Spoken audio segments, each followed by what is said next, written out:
तो है एवरीवन, नमस्कार, स्वागत है आप सभी का आपके अपने YouTube चैनल संध्या कंप्यूटर क्लासेस। मैं श्रवण कुमार एक बार फिर से आप सभी का स्वागत करता हूं। RHAT एग्जाम मुख्य परीक्षा 31 जुलाई 2022 अध्याय नंबर 11 MS वर्ड वोकाल प्रश्नोत्तरी रिवीजन फटाफट में एक बार फिर से आप सभी का स्वागत। मेरे विद्यार्थियों, एक ऐसा टॉपिक जहां से 2 से 3 क्वेश्चन एग्जामिनर पुटअप करने वाला है और एग्जामिनर की जितनी भी अप्रोच होगी वो सारी अप्रोच आप सभी के सामने रखने वाला हूं। हमसे जुड़ने के लिए हमारे इंस्टाग्राम अकाउंट को फॉलो कीजिएगा और पीडीएफ के लिए टेलीग्राम अकाउंट को ज्वाइन कीजिएगा। सबसे पहले क्वेश्चन की ओर बढ़ते हैं। आप सभी की स्क्रीन पे आप सभी को दिख रहा है कि निम्न में से कौन सा अलाइनमेंट बोर्ड दस्तावेज को दोनों ओर से अलाइन करने के लिए उपयोग में लिया जाता है। तो मेरे विद्यार्थियों, आप सभी लोगों को पता रखना है कि अलाइनमेंट आपके 4 प्रकार के होते हैं। कितने होते हैं? 4 प्रकार के। लेफ्ट अलाइनमेंट हो सकता है, राइट अलाइनमेंट हो सकता है, इसके अलावा सेंटर आपका हो सकता है और एक आपका होता है जस्टिफाई। तो या तो फिर इनके शॉर्टकट आपसे पूछेगा या फिर जो मैं जितने भी एग्जामिनर की अप्रोच हो सकती है सारे के सारे अप्रोच आपके सामने रखने वाला हूं। तो बिल्कुल महादेव की कसम, इस बार जो है RHAT एग्जाम में बिल्कुल तांडव होने वाला है और जो विद्यार्थी इस संध्या कंप्यूटर प्लेटफॉर्म से पढ़ने वाला है इस बार 90 से पार अवश्य जाने वाला है। तो देखिए, लेफ्ट मार्जिन का मतलब होता है कि ये डिफॉल्ट मार्जिन होती है। आप जहां से लिखना शुरू करोगे यानी कि आपका कर्सर वहां पे ही उपस्थित होता है। राइट का मतलब राइट साइड में आपको मार्जिन देना और जो है लेफ्ट के लिए शॉर्टकट कंट्रोल के साथ में L होता है और राइट के लिए कंट्रोल के साथ में R होता है। ये तो दोनों को पता ही होगा कि लेफ्ट का मतलब L है और राइट का मतलब आपका R है ना। जस्टिफाई की जो शॉर्टकट होती है कंट्रोल के साथ में J होती है और जस्टिफाई एक ऐसा अलाइनमेंट मोड है जो दस्तावेज को दोनों ओर से अलाइन करने की सुविधा उपलब्ध करवाता है। इसके अलावा आपको मेरे विद्यार्थियों आपको सेंटर का पूछेगा, है ना। तो सेंटर का जब भी आपसे पूछे तो आप याद रखना कि जो सेंटर अलाइनमेंट का शॉर्टकट होता है वो कंट्रोल के साथ में E होता है। क्या होता है? कंट्रोल के साथ में E होता है। तो इतनी सी बातें अगर आपको यहाँ से क्लियर होगी तो मेरे विद्यार्थियों आपका क्वेश्चन कहीं भी जाने वाला नहीं है। जो MS वर्ड है, MS वर्ड का उपयोग डॉक्यूमेंट बनाने में हो सकता है, लेटर हो सकता है, मेमो बनाने में हो सकता है, कोई विशेष आपको एप्लीकेशन वगैरह टाइप करने के लिए इसका इस्तेमाल किया जाता है। वर्ड प्रोसेसिंग सॉफ्टवेयर के रूप में MS वर्ड का इस्तेमाल किया जाता है। MS कंपनी के द्वारा इसको लॉन्च किया गया था। इतनी सी बातें आपको पता होनी चाहिए। हालांकि ये तो एग्जाम में नहीं पूछी जाएगी बट फिर भी आपको एक जनरल नॉलेज के तरह आपको याद रहना चाहिए। अगली बात बोलते हैं कि अगला क्वेश्चन है आप सभी के सामने कि निम्न में से कौन सा एक पेज ओरिएंटेशन का प्रकार है। तो मेरे विद्यार्थियों देखिएगा, जो पेज ओरिएंटेशन होता है, ओरिएंटेशन का मतलब होता है कि आपको पेज की स्थिति बताने का काम करेगा कि भाई जो आपका पेज है वो कैसा दिखेगा।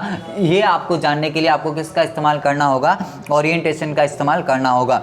अब देखो, पेज के ओरिएंटेशन 2 ही प्रकार के होते हैं, या तो पोर्ट्रेट होगा या फिर आपका लैंडस्केप हो सकता है। पोर्ट्रेट का मतलब जो खड़ा पेज होता है वो आपका कौन सा होता है? पोर्ट्रेट होता है। जबकि अगर मैं आड़े पेज की बात करूं तो वो आपका कौन सा होता है? लैंडस्केप होता है। तो ये दोनों विकल्प जो आपको दिख रहे हैं यहाँ से बिल्कुल ही आपके करेक्ट हो जाते हैं। तो मेरे ख्याल से जो आपके ओरिएंटेशन वाला जो भी फंडा है यहाँ से क्लियर हो चुका होगा कि भाई ओरिएंटेशन पेज की स्थिति बताने का काम करते हैं। ये 2 प्रकार के होते हैं आपके, पोर्ट्रेट और लैंडस्केप। कौन कौन से? पोर्ट्रेट और लैंडस्केप। पोर्ट्रेट का मतलब आपका सीधा पेज होगा और लैंडस्केप का मतलब आड़ा पेज होता है। तो ये वह भी दोनों विकल्प यहाँ से आपके बिल्कुल ही करेक्ट हो जाते हैं। आगे बढ़ते हैं कि निम्नलिखित में से किसे रेडी टू यूज के नाम से भी जाना जाता है। तो मेरे विद्यार्थी देखिए, आपसे बोला है रेडी टू यूज। अब रेडी टू यूज क्या होता है? तो ये मेरे विद्यार्थी आपका क्या कहलाएगा? क्लिप आर्ट कहलाएगा। क्या कहलाएगा? जो आपका क्लिप आर्ट है वो आपका क्या कहलाएगा? रेडी टू यूज कहलाएगा। इसके अलावा जो हाइपरलिंक है ना, इसके द्वारा आप क्या कर सकते हो कि डॉक्यूमेंट में किसी भी लिंक को आप ऐड कर सकते हो और इसका जो शॉर्टकट होता है कंट्रोल के साथ में के होता है। क्या होता है? कंट्रोल के साथ में के इसका शॉर्टकट होता है। तो इतनी सी बातें आपको पता होनी चाहिए। आगे की ओर बढ़ते हैं कि माइक्रोसॉफ्ट वर्ड में किस कमांड के द्वारा आप बहुत सारे व्यक्तियों को एक साथ मेल भेज सकते हैं। आपको क्या करना है कि बहुत सारे व्यक्तियों को एक साथ मेल भेजना है, तो इसमें से आप किसका उपयोग करेंगे? देखो, हाइपरलिंक का मैंने बता दिया कि आपको अगर डॉक्यूमेंट के साथ में कोई लिंक ऐड करनी है तो आप किसके द्वारा करोगे, हाइपरलिंक के द्वारा, यानी कंट्रोल के साथ में के इसका शॉर्टकट होता है। अगर मैक्रो की बात करें तो बहुत सारी जो शॉर्टकट है वो आपको लगाने के लिए किसका उपयोग करना होता है, मैक्रो का। जबकि जो मेल मर्ज आपको दिख रहा है ना, अगर बहुत सारे व्यक्तियों को एक साथ आपको क्या करना है, मेल को भेजना है, तो आपको निम्न में से किसका उपयोग करना होगा, मेल मर्ज का उपयोग करना होता है। बुकमार्क का उपयोग मेरे विद्यार्थियों आप सभी लोगों को पता रखना है, एक निश्चित लोकेशन तक, यानी डॉक्यूमेंट में किसी निश्चित लोकेशन तक पहुंचने के लिए आपको बुकमार्क का इस्तेमाल करना होता है। जैसे आप सभी जानते हैं कि आप जब क्लासों में कभी ना कभी पढ़े होंगे तो आपको टीचर ने जब भी पढ़ाया होगा तो नेक्स्ट डे जो भी वो चीज़ें पढ़ाने वाला है तो वहाँ तक वो क्या करता है, मार्क करके जाता है, तो ताकि वहाँ डॉक्यूमेंट पे वो आसानी से पहुंच सकते हैं, है ना। तो इसीलिए बुकमार्क का इस्तेमाल किसके लिए किया जाता है,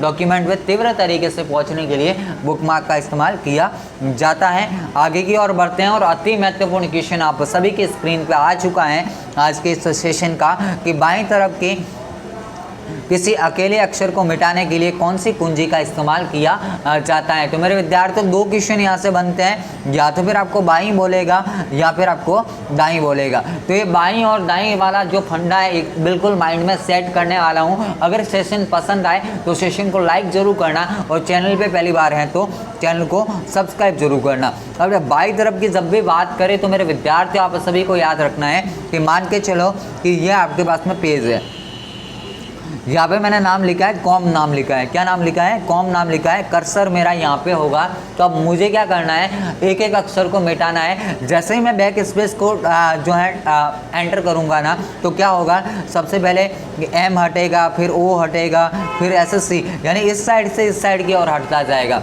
यानी कर्सर के कौन से साइड हट रहा है, तो आप बोलेंगे सर बाईं तरफ, है ना, कर्सर के बाईं तरफ। तो बाईं तरफ जब भी नाम आए, बाईं में भी आपको बी दिख रहा है और बैक स्पेस में भी आपको क्या दिखेगा, तो बैक स्पेस में भी आपको क्या दिखेगा, बी दिखेगा। यानी बाईं से बैक स्पेस, बाईं से बैक स्पेस, ये इतनी सी बातें आपको क्लियर होनी चाहिए। जब भी आपसे बोलेगा क्या करेगा कि कर्सर के दाईं ओर, कर्सर के दाईं ओर का मतलब दाईं में आपको क्या दिखेगा, डी, और डिलीट में भी आपको क्या दिख रहा है, डी। तो दाईं से डिलीट, यानी बाईं से बैक स्पेस, दाईं से डिलीट, ये फंडा बिल्कुल माइंड में क्लियर रखना, ताकि यहाँ से जो है एक क्वेश्चन इस बार बनने वाला है और एक क्वेश्चन का मतलब 2 नंबर आपके बिल्कुल ही यहाँ से पक्के होने वाले हैं। तो मेरे विद्यार्थियों आप सभी लोगों को इतनी सी बातें पता होनी चाहिए। अब देखो एंटर का मतलब होता है कि आप किसी भी प्रोग्राम में प्रविष्ट करने के लिए आप किसका इस्तेमाल करेंगे, एंटर का। बाकी स्पेस बार का उपयोग जो है टेक्स्ट के मध्य रिक्त स्थान देने के लिए किया जाता है। आगे बढ़ते हैं कि फाइल खोलने, सेव, क्लोज एवं प्रिंट करने के लिए किस कमांड का उपयोग किया जाता है। तो मेरे विद्यार्थियों आप सभी लोग याद रखना कि भाई फाइल को खोलना है, जैसे ओपन है, सेव है, क्लोज है, प्रिंट है, तो इन सभी के लिए किस कमांड का उपयोग किया जाता है। तो आप सभी को याद रखना है इनके लिए फाइल का उपयोग किया जाता है। किसका उपयोग करना होगा आपको, फाइल का। अब देखो ओपन की अगर शॉर्टकट पूछे तो कंट्रोल के साथ में ओ, सेव की पूछे तो कंट्रोल के साथ में एस, अगर प्रिंट की पूछे तो कंट्रोल के साथ में पी। और ये सारी सुविधाएं आपको कहाँ देखने को मिलेगी, फाइल टैब के अंदर देखने को मिलेगी। आगे बढ़ते हैं नेक्स्ट क्वेश्चन की ओर कि निम्न में से MS वर्ड में एक फॉन्ट की स्टाइल नहीं है। तो देखिएगा विद्यार्थियों आप सभी लोगों को पता रखना है कि भाई इनमें से कौन सी एक फॉन्ट स्टाइल नहीं होगी। तो देखिएगा MS वर्ड में बोल्ड है, इटैलिक है, अंडरलाइन है, तो ये सारे तो क्या होते हैं, इफेक्ट आपके फॉन्ट स्टाइल बोला है ना, ये तो आपके क्या होता है, स्टाइल होते हैं। जबकि जस्टिफाई तो अलाइनमेंट का प्रकार है, क्या है, अलाइनमेंट का प्रकार है, तो ये वाला नहीं होगा। बाकी जो भी है, बोल्ड का मतलब टेक्स्ट को गहरा करना, कंट्रोल के साथ में भी आपको प्रेस करना होता है। अंडरलाइन का मतलब टेक्स्ट के नीचे एक रेखा खींचना, इसके लिए कंट्रोल के साथ में यू किया जाता है। और इटैलिक का मतलब आपके टेक्स्ट को तिरछा करना, तो तिरछा करने के लिए कंट्रोल के साथ में आई का इस्तेमाल किया जाता है। ये इतनी सी बातें आपको अगर क्लियर होगी तो यकीन मानिएगा कि इस बार जो है एग्जाम में बिल्कुल तांडव होने वाला है। आगे बढ़ते हैं अगले क्वेश्चन की ओर। जस्टिफाई की शॉर्टकट याद रखना, कंट्रोल के साथ में जे होता है। अगली बात आपसे बोला है कि कई क्रमिक यानी सिक्वेंशियल कमांड एक स्थान से यानी कमांड के स्थान पे एक ही शॉर्टकट को निर्धारित करना, यानी बहुत सारे शॉर्टकट के बजाय किसी एक ही शॉर्टकट को निर्धारित करने के लिए अपन क्या करेंगे, मैक्रो का उपयोग किया जाता है। ऑप्शन ए जो आपको दिख रहा है यहाँ से बिल्कुल ही करेक्ट विकल्प हो जाता है। मेल मर्ज का मैंने बता दिया कि बहुत सारे जो मेल है अगर एक साथ भेजने होते हैं तो मेल मर्ज का उपयोग किया जाता है। आगे बढ़ते हैं अगले क्वेश्चन की ओर कि लाइन के आरंभ में जाने के लिए किस कुंजी का इस्तेमाल किया जाता है। अब लाइन के आरंभ में आपको नहीं जाना है, कि लाइन के आरंभ में किसको जाना है, कर्सर को जाना है। तो यानी कर्सर जब भी लाइन के आरंभ में जाएगा तो देखो एक यहाँ से मैं बिल्कुल ही फंडा क्लियर करने वाला हूँ, एक तो होम और एक एंड। होम का मतलब होता है कि लाइन के आरंभ में आना, किसको लाइन के आरंभ में लाना, कर्सर को। और एंड का मतलब होता है कि लाइन के अंत में कर्सर को ले जाना। जब भी कंट्रोल के साथ में आए तो आपको कनेक्ट करना है पैराग्राफ को, यानी पैराग्राफ के आरंभ में आने के लिए कंट्रोल के साथ में होम, और जो है पैराग्राफ के अंत में जाने के लिए कंट्रोल के साथ में एंड होता है। जो आपको पेज अप दिख रहा है और पेज डाउन, ये पेज के ऊपर नीचे वाली बात होती है। तो यानी यहाँ से जो आपको करेक्ट आंसर कौन सा हो जाएगा, होम बिल्कुल ही करेक्ट हो जाएगा। ये जितने भी कुंजी हैं आपकी नेविगेशन कुंजी होती हैं, और नेविगेशन का काम होता है आपके कर्सर को दिशा देना। एक हमेशा आपसे बोलेगा कि एरो की को अन्य किस नाम से जाना जाता है। एरो आपकी ये वाली कुंजी होती है ना, तो एरो की को अन्य किस नाम से जाना जाता है, तो नेविगेशन के नाम से जाना जाता है।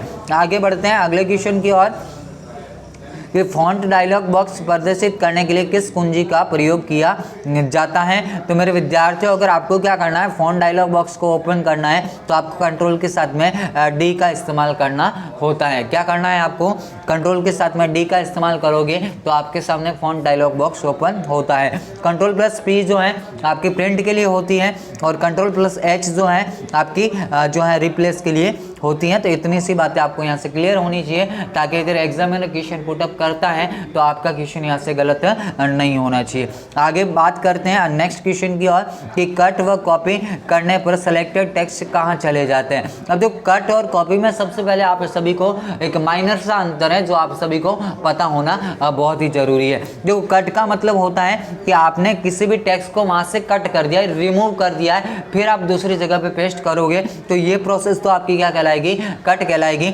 जबकि कॉपी में क्या होता है कि आपकी डुप्लीकेट कॉपी बनती है, यानी कि पहले जहाँ पे आपकी कॉपी थी वहाँ पे तो रहेगी, लेकिन आपने जो नए जगह पे आप जब ले जाओगे तो वहाँ पे भी आपको देखने को मिलेगी। लेकिन इनके शॉर्टकट याद रखना, कट का शॉर्टकट जो होता है कंट्रोल के साथ में एक्स, और कॉपी का होता है कंट्रोल के साथ में सी होता है। तो इन दोनों बातों को यहाँ से क्लियर रखना है। और ये जो सिलेक्टेड टेक्स्ट जितने भी होते हैं आपके क्लिप बोर्ड में चले जाते हैं। तो इतनी सी बातें आपको यहाँ से पता होनी चाहिए। बाकी रिसाइकल बिन वगैरह मैं बता चुका हूँ कि रिसाइकल बिन में जो टेम्परेरी रूप से आप फाइलों को डिलीट करते हैं वो स्टोर रहती है। डेस्कटॉप आप सभी को पता है कि जो है पहली जो आपकी डिस्प्ले दिखाई देती है आपकी डेस्कटॉप कहलाती हैं। तो इतनी सी बातें अगर क्लियर होगी तो इस बार जो है एग्जाम में बिल्कुल तबाही होने वाली है, गर्दे इस बार उड़ने वाले हैं। अगले क्वेश्चन की और बात करते हैं कि डॉक्यूमेंट को पहली बार सेव करने के लिए निम्न में से कौन सा विकल्प इस्तेमाल किया जाता है। तो मेरे विद्यार्थी बहुत बार ये है जो ये क्वेश्चन आपको एग्जाम में पूछा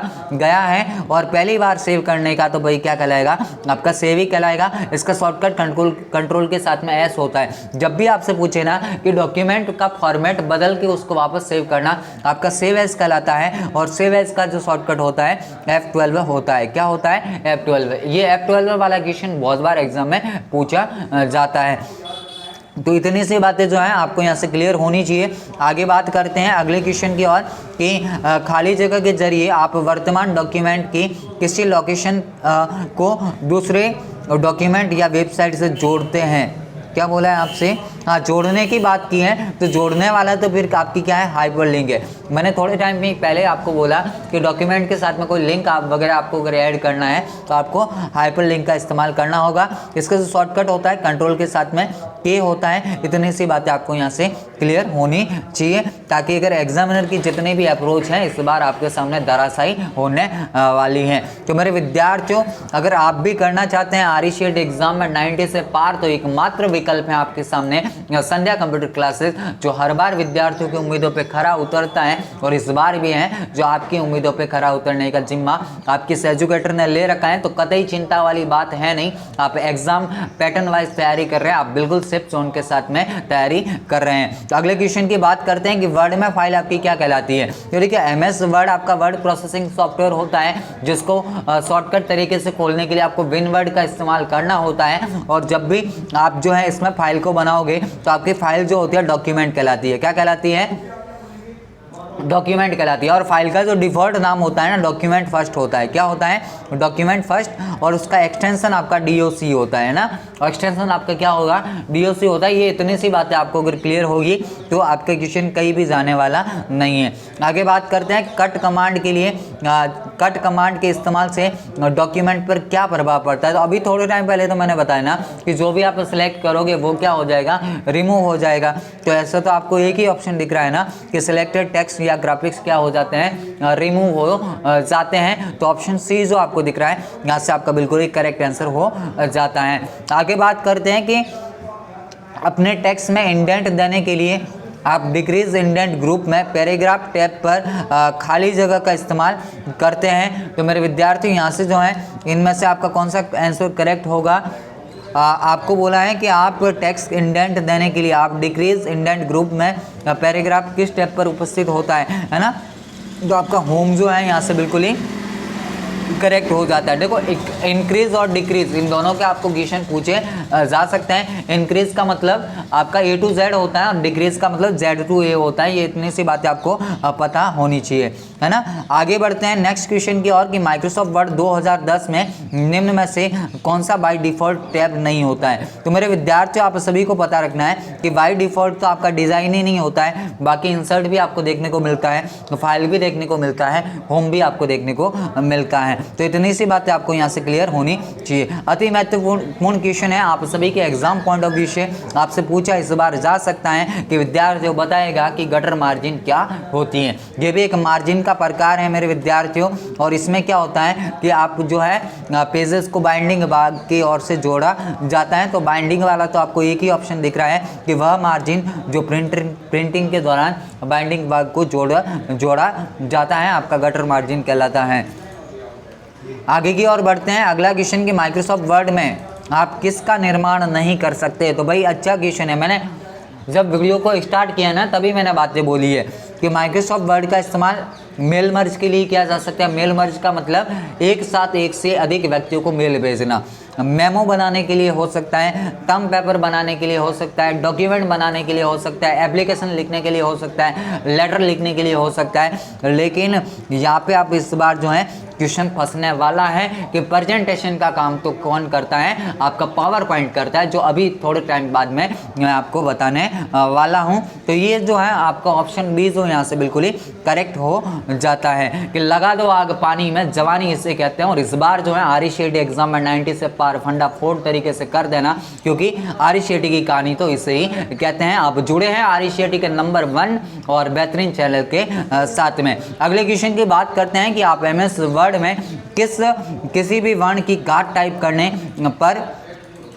के लिए आप निम्न में से किस विकल्प को आप चुनेंगे। तो देखिएगा आप सभी ने देखा होगा कि गांठ टाइप करने के लिए सुपर से ऊपर, क्या समझोगे?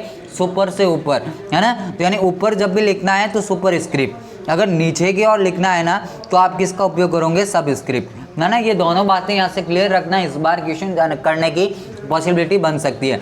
अगर ये नहीं बना तो फिर स्ट्राइक थ्रू का आपसे बोल सकता है। और स्ट्राइक थ्रू का मतलब होता है टेक्स्ट को मध्य से काटना। क्या होता है? टेक्स्ट को मध्य से काटना। ये इतनी सी बातें आपको क्लियर होनी चाहिए।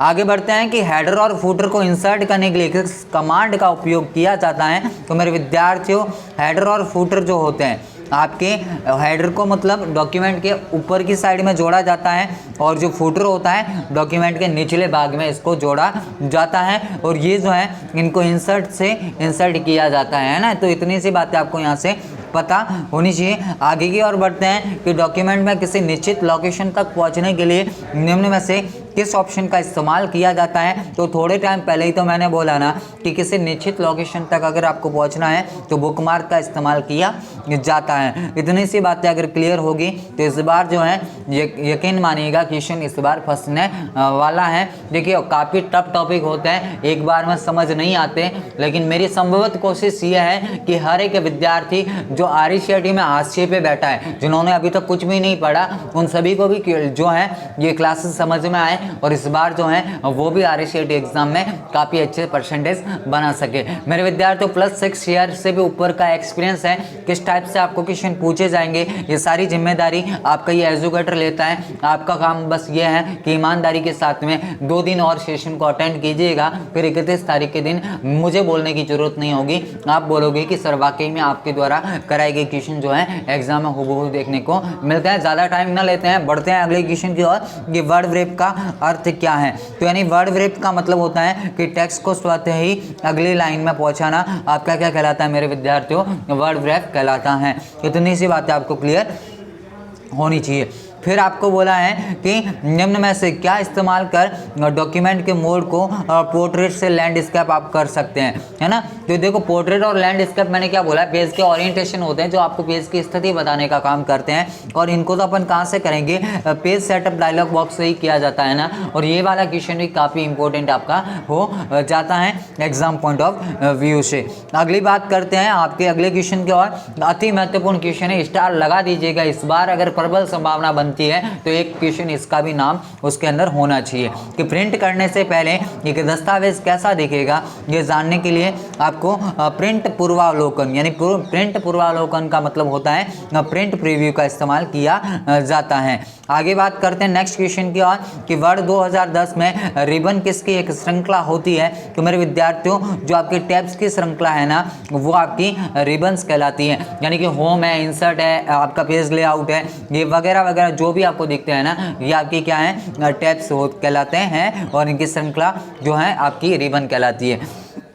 अगली बात करते हैं कि खाली जगह एक विषय सूची है जो डॉक्यूमेंट में अपने संबंधित रेफरेंस पेज के साथ में उपस्थित होता है। तो मेरे विद्यार्थियों टेबल ऑफ कंटेंट जो आपको दिख रहा है ना, ऑप्शन सी, यहाँ से आपका बिल्कुल ही करेक्ट आंसर हो जाता है। एक ऐसा क्वेश्चन जो इस बार आपको एग्जाम में पूछा जा सकता है। जितने भी इंपॉर्टेंट क्वेश्चन है सारे के सारे आपके सामने रखने वाला हूँ, तो बिल्कुल भी कतई चिंता वाली इस बार बात है नहीं, आप बिल्कुल सेफ जोन के साथ में तैयारी कर रहे हैं। अगले क्वेश्चन की बात करते हैं कि times new Roman, comic science and Calibri, ये आपकी क्या होती है? इनके अलावा सेंचुरी आपको नाम दे सकता है, एरियल नाम दे सकता है ना। सेंचुरी, एरियल काफी बार देता है, एरियल, है ना। तो ये सारी आपकी कुर्ती देवी है, तो ये सारी आपकी क्या है? फॉन्ट है मेरे विद्यार्थी। ये सारी की सारी आपकी क्या होती है? फॉन्ट्स होती हैं। और कैलिब्री आपकी डिफॉल्ट फॉन्ट होती है। कैलिब्री क्या होती है? Default font. डिफॉल्ट फॉन्ट का मतलब ऐसी फॉन्ट जिसको आपको लगाना नहीं होगा, पहले से ही डॉक्यूमेंट के अंदर मौजूद रहेगी।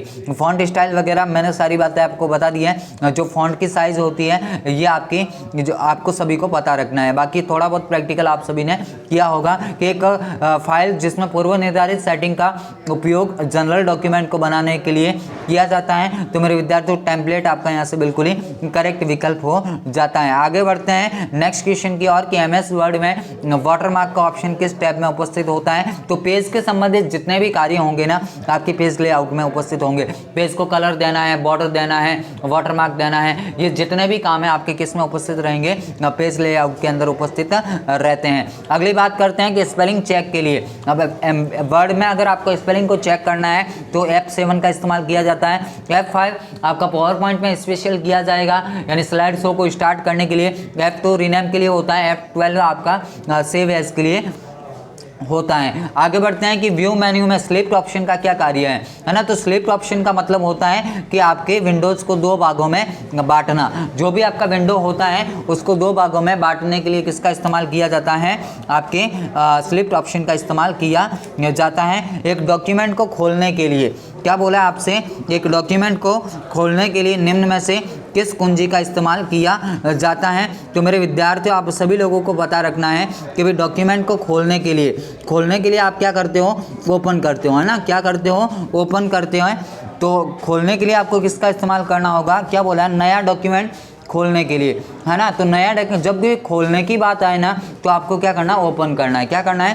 कंट्रोल के साथ में ओपन। Ctrl+N आपका डॉक्यूमेंट न्यू बनाने के लिए होता है, और Ctrl+ जो M है इसका इस्तेमाल आपको पावर पॉइंट में स्लाइड को जो है नई स्लाइड जोड़ने के लिए इसका इस्तेमाल किया जाएगा, और जो है कंट्रोल प्लस की आपका हाइपर लिंक के लिए होता है। तो इतनी सी बातें आपको अगर क्लियर होगी तो एग्जाम में बिल्कुल इस बार जो है आपका क्वेश्चन फंसने वाला है। आगे बात करते हैं कि जस्टिफाई प्रॉपर्टी को कीबोर्ड द्वारा एक्टिव करने के लिए किस कुंजी का इस्तेमाल किया जाता है। तो मेरे विद्यार्थियों, आप सभी लोग पता रखना कि अगर इस टाइप से आपको क्वेश्चन पूछे तो मैंने काफ़ी बार आप सभी को समझाया है कि भाई अगर जस्टिफाई प्रॉपर्टी की बात करें तो जस्टिफाई के लिए आपका कौन सा होता है, कंट्रोल के साथ में जे होता है। अगर कंट्रोल प्लस ए की बात करें तो आपका सेंटर अलाइनमेंट होता है, कंट्रोल प्लस एल आपका लेफ्ट के लिए होता है, और कंट्रोल प्लस आर जो है आपका राइट मार्जिन के लिए होता है। तो ये इतनी सी बातें अगर आपको क्लियर होगी तो बिल्कुल आपका एग्जाम इस बार काफ़ी शानदार जाने वाला है, क्योंकि आप हैं RCT के नंबर 1 और बेहतरीन चैनल संध्या कंप्यूटर के साथ में, जो हर बार विद्यार्थियों की उम्मीदों पर खरा उतरता है,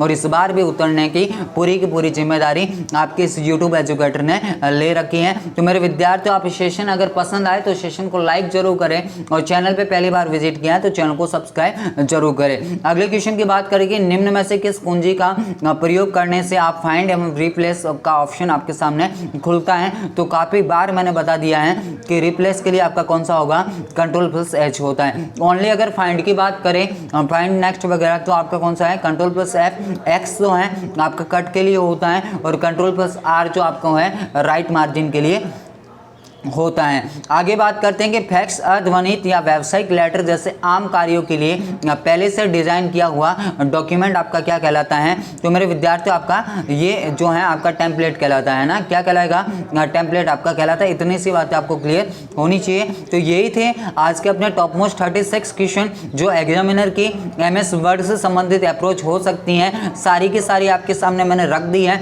आई होप आपने सेशन के साथ में काफ़ी इंजॉय किया होगा, सेशन को पसंद किया होगा।